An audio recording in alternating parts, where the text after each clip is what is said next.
kailangan ko rin siguro magpaalam sa kanila kasi pupunta akong Cordillera sa susunod na mga araw para lang malaman na nila. Pupunta po ako sa Cordillera kasi merong isang senior citizen na babae doon na naghahanap sa akin. Gusto daw niya ako kausapin. So, magpapaalam po sa inyong lahat.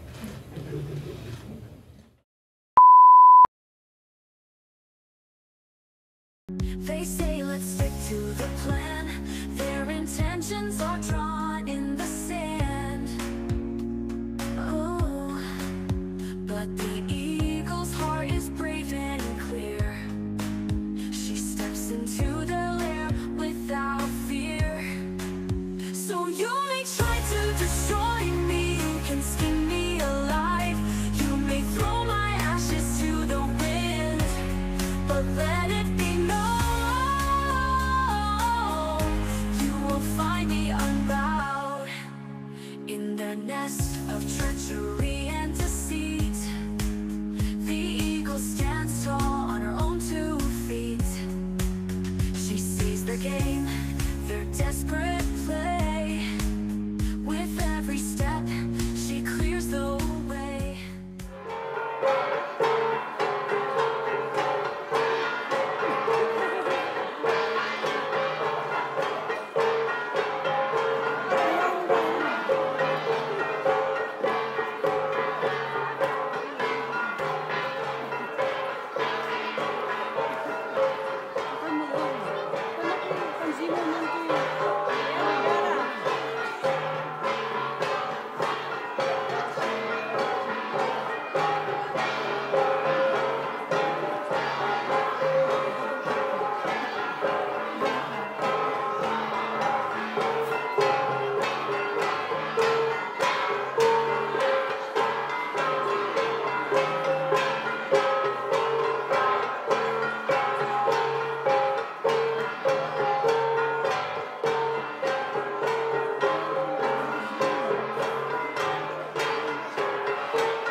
Ngayon namang linggo na ito ay nagpapasalamat kami sa Diyos dahil nabigyan kami ng pagkakataon na bumisita dito sa inyo sa Buskalan, Kalinga.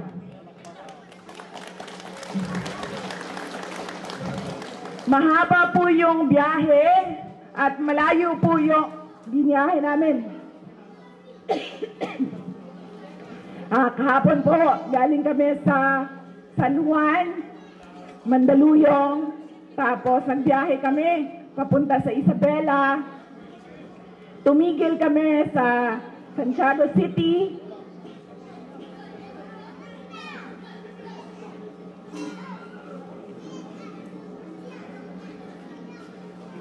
tumigil kami sa Santiago City, Isabela, at binisita namin yung mga kaibigan namin doon sa Isabela na tumutulong at kaibigan ng pamilya namin at kaibigan ng opisina ng Vice President.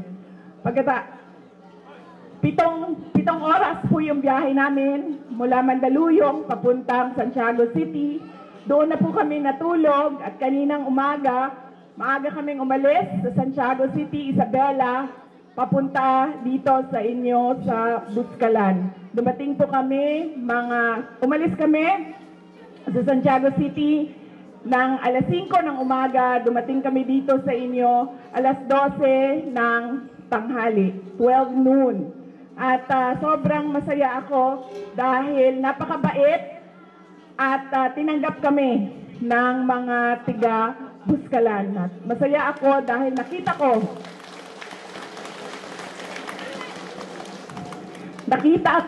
yung resiliency ng inyong lugar dito sa Buscalan. At nakikita ko yung pagkakaisa at pagtutulungan ninyo para sa inyong komunidad, lalong-lalo na sa mga bisita na gustong makita ang inyong lugar at makilala si Apo Wang-od.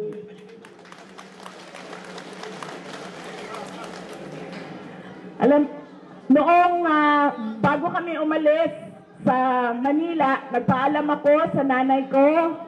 Sabi ko sa kanya na pupunta kaming Kalinga. Tinanong niya ako, bakit ka pupunta doon? Sabi ko, mag-ano lang ako i-introduce ko lang yung sarili ko kay Apo Wang-od at sa komunidad doon. At sinabi ng nanay ko, sabi niya, kilala ko si Apo Wang-od, wag mo nang dagdagan ang mga tato mo. Yan ang sinabi ng nanay ko. So, ilang beses niya sinabi, noong nagpaalam ako, noong pag ilang mga araw, nangamusta siya sa akin, inulit na naman niya, sabi niya, huwag ka na magpatato. Kaninang umaga, sabi ko, ma, nandito na kami sa Kalinga. Ang sagot lang niya sa akin, huwag ka magpatato. Pero kanina, hindi ako nakapila para magpatato. Sinusuportahan ko lang yung mga kasamahan namin na gustong magpatato dahil nga ayaw ko na hindi sundin ang sinasabi or utos ng nanay ko. Pero noong nakatatlong beses na si Apo Wang-od na halika, kailangan mo magpatato. Sabi ko sa kanya noong una, sabi ko, pasensya na. Sabi ng mama ko, wag ko na daw dagdagan yung mga tato ko. Tapos, ulit naman siya, halika. Sabi ko, magpaalam muna ako sa nanay ko. Nung pangatlo, sabi niya, halika, itago lang natin para hindi makita ng nanay mo. Sa pang-apat, hindi na ako nakahindi dahil ang isang senior citizen na mismo ang apat na beses na nagsabi na tatuan kita. Kaya masaya din ako dahil meron din ako tulad ninyong lahat na tato ni Apo Wang-od. Maraming salamat po, Apo. At ang huling mensahe ko para sa inyong lahat ay mensahe ng edukasyon. Lahat po ng mga tiga dito sa Buscalan, gusto kong maintindihan ninyo na napakahalaga ng edukasyon sa buhay ng mga anak ninyo. Kami po doon sa Davao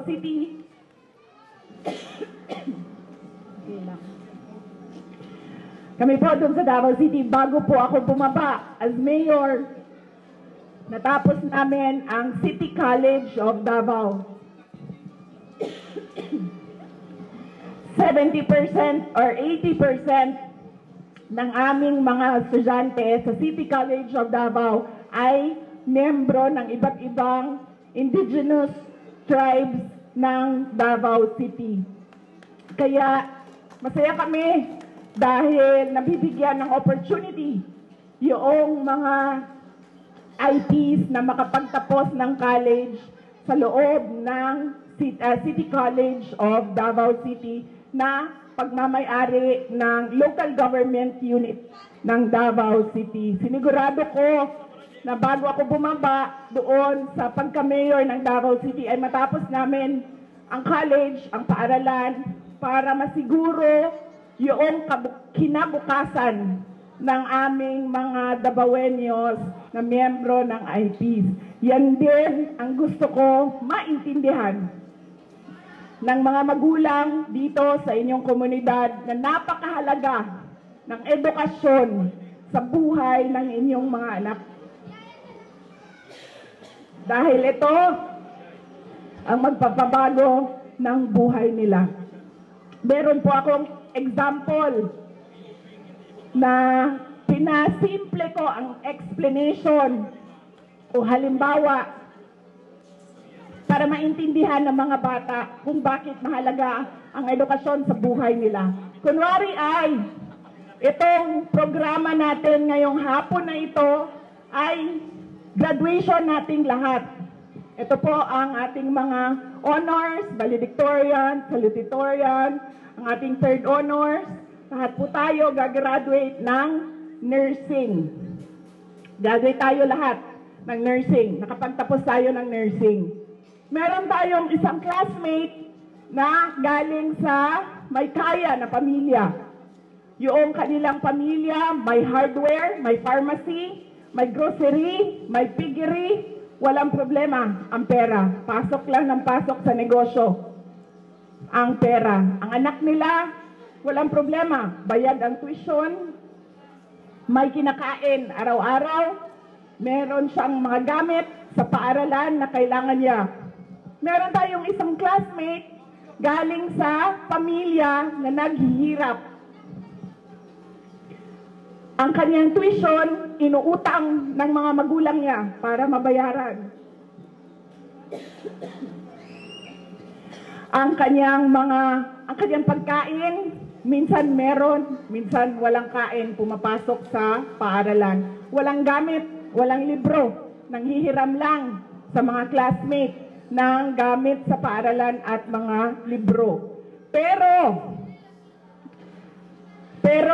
sa araw na ito, nag-graduation natin ng nursing, walang mayaman, walang mahirap. Bakit? Dahil pareho tayong lahat dito nakapagtapos ng nursing. Ibig sabihin, kung yung nakapagtapos na galing sa mahirap na pamilya, ay pareho na ang oportunidad niya na makapagtrabaho bilang nurse sa isang graduate na galing sa mahirap na pamilya. Pareho na silang pwede mag-apply sa hospital, pareho na sila pwede maging nurse. Wala nang mayaman, wala nang mahirap. Pareho na sila. Kaya napakahalaga na maintindihan yon ng ating mga anak. Yan ang magpapabago sa buhay nila. Ulitin ko, masaya ako na nakasama ko kayo ngayong gabi, kayong lahat ngayong gabi dito sa Buskalan, at nagpapasalamat ako sa pagtanggap ninyo dito sa amin. Magandang gabi, maraming salamat sa inyong lahat.